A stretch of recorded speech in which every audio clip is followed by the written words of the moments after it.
은혜의 주님, 오늘도 주의 택한 기도하는 백성들을 하루의 가장 처음 시간 기도의 자리로 불러 모아주시고 주님의 은혜의 보좌 앞에 나와 담대히 구하게 하시니 감사를 드립니다. 아멘. 이 나라 이 민족을 사랑하여 주셔서 6.25와 같은 전쟁의 폐허에서도 일제의 주권을 다 빼앗긴 상황에서도 기도하는 백성들의 그 기도를 들으시고 여기까지 이 나라 대한민국을 인도해 주신 줄로 믿습니다. 아멘. 이 나라 어려운 상황 가운데 있지만 주께서 인도하여 주셔서 아멘. 선교의 사명을 끝까지 감당하는 나라가 될 수 있도록 주께서 권능의 팔로 붙드시고 아멘. 인도하여 주시옵소서. 아멘. 또 많은 교회들 가운데 이곳 마산 성은교회를 세우시고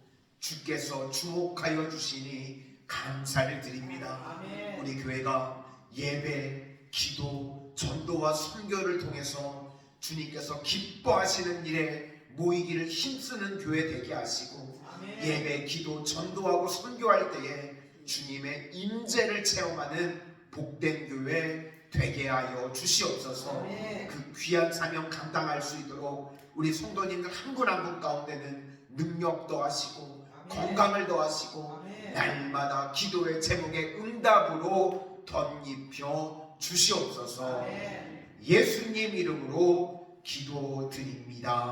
아멘. 아멘. 오늘은 부르심으로 산다, 부르심으로 산다 라는 제목으로 하나님의 말씀 증거하도록 하겠습니다. 오늘 본문은 총 3가지 부르심이 나옵니다. 먼저 제일 중요한 것은 1절과 2절인데요. 이스라엘 전체의 부르심이 1절과 2절이고 두 번째가 3절부터 8절까지가 아모스 선지자의 부르심입니다. 그리고 9절부터 15절까지는 이스라엘에 있는 왕과 제사장들의 부르심, 이렇게 크게 3가지로 나옵니다. 그런데 원리와 본질을 보여주는 것이 첫 번째 부르심입니다. 그래서 1절과 2절이 오늘 본문에서는 제일 중요하다고 생각을 합니다. 이스라엘의 부르심입니다. 여기서 중요한 개념은요, 하나님의 부르심에는 방향과 책임이 있다. 우리를 부르실 때는 방향과 책임이 있다는 것입니다. 하나님이 우리를 부르셨으니까 방향이 있겠죠. 그리고 부르심 자체에는 우리에게 주어지는 책임이 있습니다. 사명이 있다는 것입니다. 그래서 방향과 책임이 부르심에서 제일 중요한 내용이라고 말할 수 있다는 것입니다. 그래서 우리가 하나님의 부르심으로 살면요, 방향이 정해집니다. 그래서 부르심을 가지고 있는 사람은 방향에 대한 확신이 있기 때문에요, 속도가 빠릅니다. 그죠? 이리저리 갈팡질팡 세상 사람들처럼 그러지 않고요, 우리는 방향이 딱 정해져 있기 때문에 속도가 빠릅니다. 그래서 사도 바울이 디모데후서 4장 7절에 나의 달려갈 길을 마치고 믿음을 지켰으니, 사도 바울은요 방황하지 않았습니다. 명확하니까요, 나의 달려갈 길을 마치고. 그래서 우리 성도님들도 주께서 내게 주시는 방향을 가지고 하나님 앞에 매진하는 인생, 달려가는 인생, 그래서 마지막에 의의 면류관을 다 받는 거룩한 종들이 되시기를 소망합니다. 아멘. 또 부르심이 있다는 것은 하나님의 뜻대로 우리가 사는 거니까요, 세상에는 두 종류의 사람이 있습니다. 고난이 있다고 할지라도요, 부르심이 있으면 우리는 가는 겁니다. 그죠? 아골골짝 빈들이라고 할지라도 부르심이 있으면, 부르심이 있는 사람은 갑니다.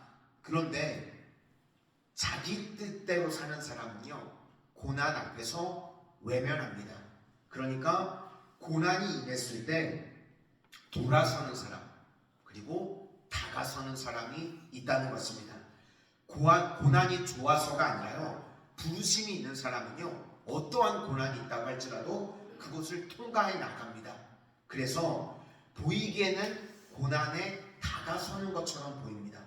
반면에 표대가 없는 사람은요, 자기 편한 게 그냥 목적입니다. 그러니까 고난이 오면 무조건 피하게 되어 있습니다. 이런 것들이 선한 사마리아 사람 이야기에서도 나오죠. 제사장과 레위인이었음에도 불구하고요, 이 사람들은 다 피합니다. 넘어져 쓰러져 죽어가는 사람 보고 피하죠. 고난이 오니까요, 외면하고 돌아섭니다. 이것은 표대가 없고 부르심이 없는 겁니다. 반면에 사마리아 사람은요, 거기를 다가섭니다. 여기서 보여주는 것은 부르심이요, 우리가 이 세상에서 이길 수 있는 힘이 된다는 것입니다. 우리가 율법을 크게 두 가지라고 그러죠. 하나님 사랑과 이웃 사랑. 언제나 이 두 가지가 같이 가야 됩니다. 그래서 하나님 사랑하는 사람은요, 이웃 사랑하는 곳으로 가는 것입니다. 그래서 부르심 앞에 이웃을 향해서 나아가게 된다. 그런데 이스라엘에게 지금 하나님께서 무엇을 말씀하시는가? 너희들 부르심을 입은 백성들 아니냐? 그런데 부르심을 잊어버리고 지금 뭐 하는 거냐? 하나님께서 그렇게 이스라엘에게 말씀을 하시는 겁니다. 이 남쪽과 유다는, 이 남쪽과 북쪽은요, 이 정통성이 틀린데, 남유다는 이 다윗의 언약을 붙들었고요, 북쪽은 이 혈통이 틀리죠. 북쪽 이스라엘은 이 다윗의 혈통이 아니죠. 그래서 뭘 붙들었냐면, 이스라엘의, 이 북쪽 이스라엘의 기반은 출애굽입니다. 출애굽 언약. 우리가 출애굽기를 살필 때 이 출애굽기 시내산 언약을 다 살폈었죠. 출애굽기 19장 5절과 6절입니다. 너희는 내 소유가 되고 제사장 나라가 되고 거룩한 백성이 될 것이다. 하나님이 너희를 향하신 부르심이 이거라는 겁니다. 시내산 언약에서의 핵심은요, 해방과 자유, 한마디로 이야기해서 구원입니다. 지금 이것을 이스라엘 백성들에게 각성시키는 겁니다. 너희들 출애굽할 때 시내산 언약을 갖지 않았냐? 그런데 그거 잊어버리면 어떡하냐? 잊어버리면 안 된다는 겁니다. 시내산 언약에서 핵심과 방향은요, 하나님께서는 온 인류를 구원하고 싶어 하신다. 이것이 하나님의 뜻이고, 대신 우리의 책임과 역할은 너희들은 제사장 나라가 되라. 그러니까 이스라엘 백성들을 구원하신 목적이요, 제사장 나라가 되라는 것입니다. 제사장 나라가 된다는 것은 하나님과 백성 사이에요, 중간 역할을 하는 겁니다. 그 역할을 하라고 부르셨다는 겁니다. 그러니까 이스라엘 백성들이 시내산 언약만 제대로 기억하고 있었어도요, 방향이 명확해지는 겁니다. 전도와 선교를 안 할 수가 없겠죠. 온 인류를 구원하시기 위해서 우리를 택하신 겁니다. 제사장 나라로 영혼 구원하는 일에 쓰임받기 위해서. 그런데 지금 멍청한 이스라엘 백성들은요, 이걸 선민 사상으로 오해를 했습니다. 그래서 오히려 더 폐쇄적이 됐습니다. 우리도 시간이 지나면서요, 유대인들과 같이 될 수 있다는 겁니다. 하나님 사랑만 강조하면요, 내가 믿고 나만 구원받으면 됐지, 이렇게 될 수 있다는 겁니다. 그래서 이웃사랑이 없으면 안 됩니다. 우리 성도님들, 날마다 나 혼자 구원받고 나만 잘 사는 것으로 우리를 그렇게 부르시지 않으셨습니다. 우리를요, 제사장 나라로 부르셨습니다. 그래서 전도도 없고 선교도 없고, 그렇다 그러면 우리가 북쪽 이스라엘과 똑같아지는 겁니다. 제사장 나라를 삼았는데 자기밖에 모르더라. 그렇게 되는 겁니다. 그래서 우리 교회와 우리 온 성도님들은요, 제사장 나라가 돼서 우리뿐만 아니라 주변에 있는 사람들을 다 주의 종으로 만들 수 있는, 거룩한 백성으로 만들 수 있는 신실한 하나님의 종들이 되실 수 있기를 소망합니다. 아멘. 오늘 그 내용이 1절과 2절입니다. 우리 1절과 2절만 한번 같이 보시도록 하겠습니다. 시작.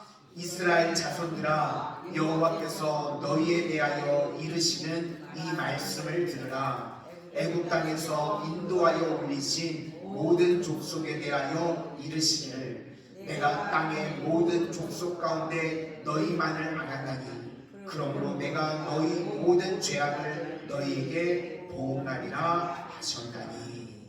여기서 애굽 땅에서 인도하여 올리신 모든 족속, 이게 시내산 언약의 뿌리를 뒀다는 것입니다. 그리고 모든 족속 가운데 너희만을 알았다, 이게 선민사상의 뿌리가 되는 것처럼 보이는데 여기서 너희만을 알았다는 게 아니라 너희를 선택했다는 겁니다. 뭘로요? 제사장 나라로 너희를 먼저 선택했다. 그러므로 오늘도 우리 성도님들을 우리 교회에 기도의 사명자들로 하나님께서 선택하신 줄로 믿습니다. 아멘. 많은 사람들 가운데 기도의 사명자들로 고르고 택하셔서 이 자리에 있게 하시는 겁니다. 또 우리 성도님들을요, 가족 구원의 제사장으로 삼으신 줄로 믿습니다. 아멘. 그래서 내 사랑하는 가족, 또 친구, 이웃들, 아직 주님께 돌아오지 않은 사람들 있죠? 나를 통해서 주께서 돌아오게 하시려고 먼저 제사장 나라로 우리를 택해 주신 줄로 믿습니다. 아멘. 그래서 우리는요, 사명이 있습니다. 나라를 위해서도요, 이 나라가 하나님 기뻐하시는 뜻대로 갈 수 있도록 우리를 기도의 사명자로 세워주셨습니다. 교회 안에서도요, 여러 가지 문제가 생기고 어려운 일이 있을 때 우리 성도님들의 기도를 통해서 여기까지 우리 교회를 붙들어 주신 겁니다. 우리 성도님들 끝까지 기도의 사명, 제사장의 사명 놓지 않고 기도함으로 영혼들을 구원하고 건져낼 수 있는 주의 신실한 백성들 다 되시기를 주님의 이름으로 축원합니다. 아멘. 기도하겠습니다.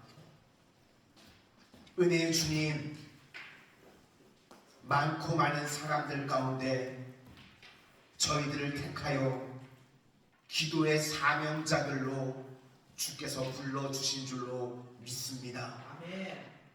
세계 열방 가운데 주께서 이스라엘 백성들을 제사장 나라로 택해 주셨는데 그 사명을 제대로 감당하지 못할 때 주께서 안타까워하셨던 것처럼 하나님, 저희들을 제사장 나라 삼아 주셨는데 저희도 그 사명을 잊어버리는 죄를 범치 않게 하여 주시옵소서. 아멘. 나라를 위해서 눈물로 기도하는 저희들 되게 하여 주시고, 아멘. 또 우리 가정을 위해서, 이웃을 위해서 아직 주님을 알지 못하는 자들에게 복음을 증거함으로 제사장 나라로 쓰임받는 주의 거룩한 백성들 다 되게 하여 주시옵소서. 아멘. 그 귀한 사명 기쁨으로 감당할 수 있도록 가정에 평안함 더하여 주시고, 아멘. 저희 가정의 기도의 제목들은 주께서 채우시고 응답하여 주실 것을 믿사오며 예수님 이름으로 기도드립니다.